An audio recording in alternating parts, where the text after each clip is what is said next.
Ayer Kobe Bryant dijo que te quería con él en los Lakers, después de una temporada complicada que te comporta.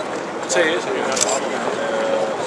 Para mí son palabras importantes, significativas y palabras que agradezco, ¿no?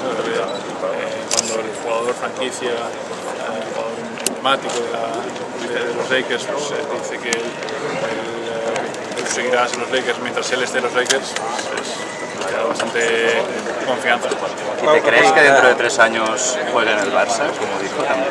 No lo sé, quizás sí. Yo también acabo contrato en 2 años, igual. Quizás os veis aquí, ¿no?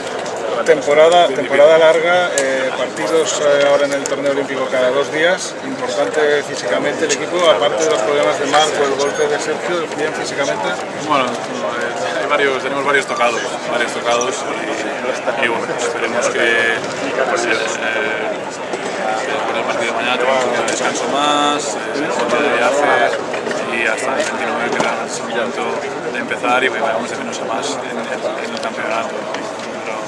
Pero bueno, sé que ahora pues también está un poco tocado, cerca, ¿no? Hay varios jugadores que están ahí luchando.